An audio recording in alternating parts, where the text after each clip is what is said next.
नमस्कार. सकाळच्या महाराष्ट्र माझात आपलं स्वागत. सुरुवातीला एक नजर राज्यातल्या ठळक घडामोडींवर.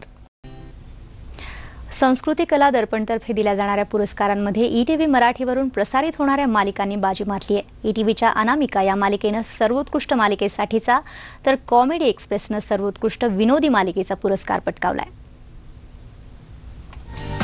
माटुंग्यात पार पडलेल्या संस्कृती कला दर्पण पुरस्कार सोहळ्यात ईटीव्ही मराठी वाहिनीवरून प्रसारित मालिकांचा वरचष्मा राहिलाय. या पुरस्कार सोहळ्यात अनामिका ही मालिका सर्वोत्कृष्ट ठरली. सर्वोत्कृष्ट छायांकन आणि उत्कृष्ट कथेसाठीचाही पुरस्कार अनामिका मालिकेनंच पटकावलाय. अनामिका मालिकेतील भूमिकेसाठी मधुरा वेलणकरला सर्वोत्कृष्ट अभिनेत्री आणि राजेश शृंगारपुरेला उत्कृष्ट अभिनेत्याचा पुरस्कार मिळालाय.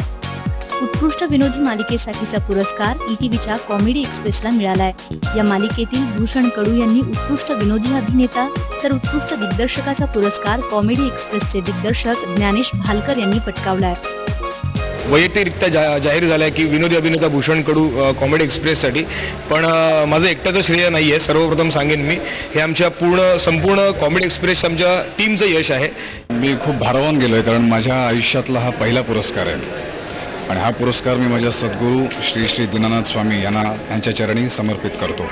आतापर्यंत मी ज्या मालिका केल्या त्या सगळ्या ईटीव्हीसाठीच केलेल्या आहेत. म्हणजे माझी सुरुवात झाली ती भाग्यविधाता या मालिकेने, त्याच्यानंतर मी 4 दिवसासूची केली होती आणि आता ही अनामिका करतो. अनामिका ही आता सुरुवातीच्या काळातच चांगली गाजलेली आहे. जी पहिली मालिका ही ईटीव्हीवर होती आणि त्यानंतर सातत्याने मी ईटीव्हीवर काम करते.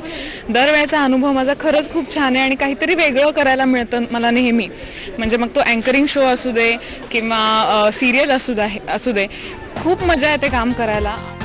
संस्कृती कला दर्पण पुरस्काराचं हे 10वं वर्ष आहे. अभिनेता भरत जाधवसह अनेक कलाकार या पुरस्कार सोहळ्याला उपस्थित होते. या सोहळ्यात अभिनेता रवींद्र महाजनी यांना सर्वश्रेष्ठ कलागौरव पुरस्कारानं गौरवण्यात आलं. ETV news, Mumbai.